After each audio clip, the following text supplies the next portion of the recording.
নিজের সন্তানকে স্কুল থেকে বাড়িতে নিয়ে যাওয়ার পথে মারাত্মক এবং রোমহর্ষক দুর্ঘটনার কবলে পড়তে হয় শিশু সন্তান সহ পিতাকে। উদ্বেগজনক এই ঘটনা তেলিয়ামুড়া থানার অন্তর্গত মহারানীপুর পেট্রোল পাম্প সন্নিহিত এলাকাতে। ঘটনার বিবরণে জানা যায়, বিপ্লব চক্রবর্তী নামের এক ব্যক্তি যখন ওনার ছেলেকে শারদাময় স্কুল থেকে চাকমাঘাটের নিজ বাড়ির দিকে নিয়ে যাচ্ছিলেন, তখন উচ্চগতি সম্পন্ন একটি ম্যাক্স গাড়ি মহারানীপুর এলাকাতে ওনাদের ধাক্কা দেয়। পরবর্তী সময় ওই গাড়িটি দ্রুত গতিতে এসে নেতাজিনগর ট্রাফিক পয়েন্ট সংলগ্ন এলাকাতে আরেকটা গাড়িকে ধাক্কা মারে। প্রত্যক্ষদর্শীরা সাথে সাথে ওই গাড়ির চালককে ধরে উত্তম মধ্যম প্রদান করে পুলিশের হাতে তুলে দিয়েছে।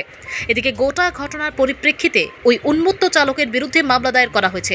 এখন দেখার বিষয় পুলিশ এই ঘটনার পরিপ্রেক্ষিতে কি ব্যবস্থা গ্রহণ করে। যেভাবে প্রতিনিয়ত শুধু তেলিয়ামুড়া নয়, বিভিন্ন জায়গাতেই অনিয়ন্ত্রিত যান চালানোর জন্য যান দুর্ঘটনা সংঘটিত হচ্ছে, তা নিশ্চিতভাবে সভ্য সমাজের ক্ষেত্রে অত্যন্ত আতঙ্কের বিষয়, এতে সন্দেহ নেই। ঘটনা আমি আইতাছি কোথেকে? এই স্কুল থেকে, শারদাময় স্কুল থেকে। এমন সময়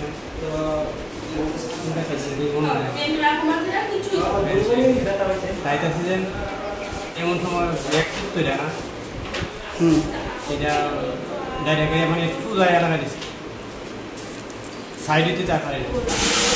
আপনি কি কিসের মধ্যে আসলেন? আমি স্কুটির মধ্যে আসছি, তারপরে ঘুরেছি আমরা। আপনার সঙ্গে কে আসছিল? আমার ছেলে আসলো স্কুল থেকে, শারদাময় স্কুল থেকে নিয়ে এসেছি, স্কুল ছুটে এসেছিল। আপনার নাম কি? আমার নাম বিপ্লব চক্রবর্তী। আর আপনার ছেলে? বিক্রম চক্রবর্তী। হ্যাঁ, বিক্রম চক্রবর্তী। বয়স কত হবে? আমার ছেলে বলছে